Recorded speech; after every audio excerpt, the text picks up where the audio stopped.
Olá pessoal, tudo bem? Vamos dar início à aula de hoje falando sobre desobediência, previsto no artigo 330 do Código Penal. Muito do que se aplica à desobediência nós já vimos no vídeo relacionado à resistência, tá? Então eu recomendo que você veja o vídeo de resistência antes de ver o vídeo de desobediência, porque a resistência nada mais é do que a desobediência mais a violência ou a ameaça, tá bom? Não é uma coisa muito extensa falar sobre desobediência, mas tem alguns pontos que são importantes. Vamos ao tipo penal. Artigo 330 do Código Penal. Desobedecer a ordem legal de um funcionário público. Pena, detenção de 15 dias a 6 meses e multa. Lembrando, detenção é uma pena que faz com que o início de cumprimento tenha que ser no regime aberto ou no semiaberto. Se é uma detenção de 15 dias a 6 meses, é um crime de menor potencial ofensivo. Tá? Não, sendo um crime de menor potencial ofensivo, é possível que se faça a transação penal. Então, antes de começar o processo, o Ministério Público chama aquela pessoa e oferece a ela, ó, você quer ser processado ou, por acaso, você prefere pagar uma pena pecuniária, pagar alguma coisa e não ser processado. E a consequência disso é, se você pagar e fizer tudo certinho, o procedimento é arquivado e você nunca foi processado. E a única consequência, o único requisito é que você, durante 5 anos, não pode ter essa mesma atitude, não pode cometer esse mesmo delito, não pode cometer qualquer delito que seja passivo de transação, ou você não vai poder fazer uma nova transação penal durante 5 anos. Depois você pode fazer de novo, tá? Então é possível a transação penal. Logo, não é possível a prisão preventiva do réu primário, porque nesse caso não se faz nem mesmo um APF. Então não é possível a realização, a lavratura de um auto de prisão em flagrante, porque nesse tipo de caso se faz um TCO, um termo circunstanciado, onde a pessoa vai se comprometer a comparecer em todos os atos relacionados ao processo. Tá? Então quando fala se alguém foi preso por desobediência, tecnicamente está incorreto. A pessoa é detida por desobediência, levada à delegacia, mas isso não é convertido numa prisão em flagrante. É assinado um TCO e ela vai embora. Tá? Então a desobediência vai ter como sujeito ativo qualquer pessoa. Então, qualquer pessoa é um crime comum, qualquer pessoa pode ser o sujeito ativo do crime de desobediência. Então, qualquer pessoa que esteja querendo desobedecer uma ordem legal emanada por um funcionário público, ela pode incorrer no crime de desobediência. E se qualquer pessoa inclui o funcionário público, aí vai depender de alguns elementos, tá? Quando se fala de funcionário público, a não ser que estejamos falando de um funcionário público de carreiras independentes, então um funcionário público da saúde, confrontado por um funcionário público policial que está cumprindo mandado, por exemplo, a não ser que estejamos nessa situação, para que o funcionário público responda por desobediência, ele deve estar em uma posição hierárquica inferior ao funcionário público que emitiu a ordem. Tá? Essa é a regra geral. Então, para que tenha desobediência em relação ao funcionário público, necessariamente temos que ter uma ordem emanada por um funcionário público de hierarquia superior. É uma questão lógica, né?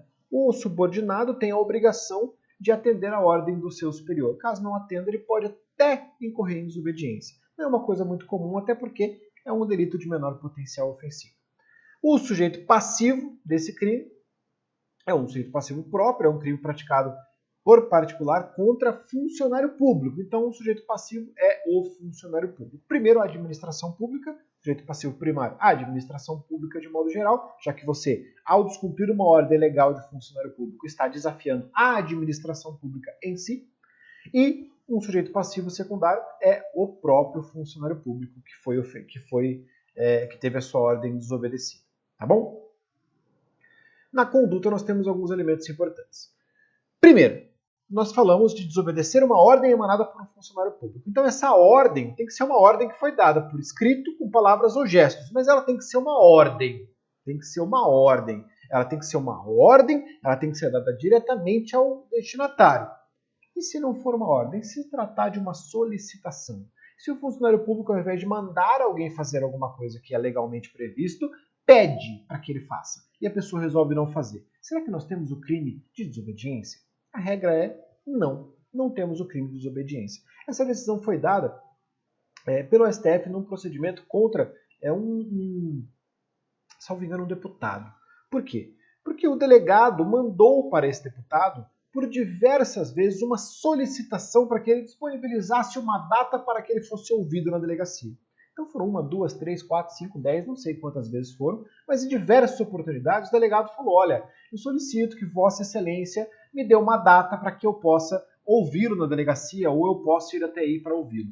E o que o deputado fez? Cagou para aquela parada, colocou na gaveta e não olhou para aquilo.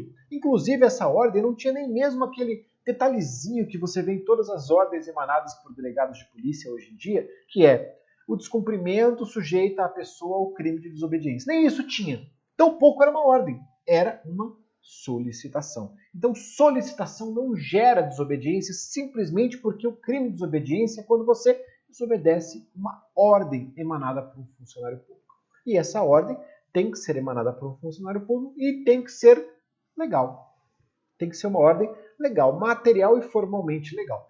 Não necessariamente, como sempre, uma ordem justa. A justiça, ela é uma questão subjetiva. Cada um tem a sua justiça, o seu conceito de justiça dentro de si. Então essa ordem basta que ela seja legal. Ela não precisa ser uma ordem justa, tá bom? Isso é um ponto importante, pessoal, porque, por exemplo, vamos supor que haja um mandado de prisão contra mim e esse mandado de prisão ele já esteja prescrito, mas o juízo ainda não tenha declarado essa prescrição no processo. Eu posso ser preso por aquilo? Tecnicamente você pode, o mandado de prisão está em aberto. Quando a polícia vier me prender, eu posso desobedecer aquela ordem?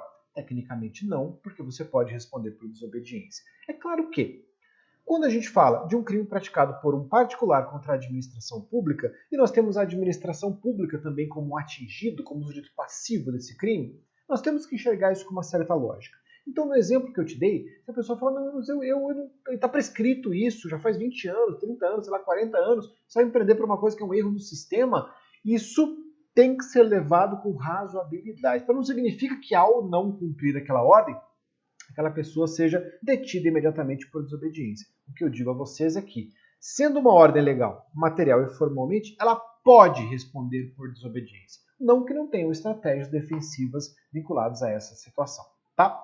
Outro ponto importante é que aquele destinatário tem que ter o dever de atender aquela ordem, tá bom? Então, tem que ser, principalmente quando se fala de um funcionário público, como uma pessoa que tem o dever, ele segue o princípio da legalidade, então tem que fazer o que a lei determina. Se a ordem vai para ele fazer o que a lei não determina, ela não é considerada uma ordem legal. Então, a pessoa que tem que cumprir aquela ordem, seja funcionário público, seja uma pessoa comum, ela tem que ter a obrigação de cumprir aquela ordem. Então, se por acaso é uma ordem absurda, às vezes legal, mas absurda, ou seja, aquela pessoa não teria por que cumprir aquela determinação, não se enquadra no crime de desobediência, tá? E um outro elemento importante é que não pode haver uma sanção especial no descumprimento dessa ordem, tá? Então, existem situações em que a lei já prevê sanções. Então, tem coisas que a lei civil, por exemplo, ela prevê que se você não fizer, você vai ter uma multa. Ou seja, se você não fizer, não vai ter o crime de desobediência, vai ter uma multa. Quando uma testemunha falta numa audiência, ela pode ser conduzida coercitivamente. Eu coloquei como exemplo aqui a condução coercitiva. Então a vítima falta à audiência, ela pode ser conduzida coercitivamente. Então ela não vai responder por desobediência porque ela descumpriu a ordem para o comparecimento na audiência. Ela vai ser conduzida coercitivamente. Tem uma outra consequência, que não é a desobediência, tá? Então, em regra, se existe uma sanção específica, não precisa ser uma sanção penal ou prevista pelo direito penal. Pode ser uma sanção civil, pode ser uma sanção administrativa. Se existe uma sanção específica em relação a essa lógica, você não aplica o crime de desobediência. Por exemplo, outro exemplo, na questão da Lei Maria da Penha, o descumprimento de medida protetiva. O descumprimento de medida protetiva, que é uma ordem judicial, ele hoje em dia tem um delito próprio. Então não vai ser desobediência, vai ser o delito de descumprimento de medida protetiva, tá bom? Cuidado com um ponto. Pode ser que o delito tenha uma ressalva expressa. O que significa isso? Ele vai dizer na pena dele que, além dele, a pessoa pode responder pela desobediência. Então, essa sanção, às vezes, por exemplo, é um exemplo que não existe, tá? Por exemplo, pode estar escrito, a testemunha, quando ela falta audiência, ela pode ser conduzida coercitivamente. Então, ponto, uma sanção especial por descumprimento. E também responder por desobediência. E não excluindo as penas correspondentes à desobediência. E ainda é possível responder por desobediência. Essa ressalva faz com que essa pessoa, mesmo havendo uma sanção especial, possa responder por desobediência. Tá? Mas a regra geral é, se tem uma sanção especial prevista por qualquer ramo do direito, não se aplica o crime de desobediência. Tá joia? Até o próximo artigo.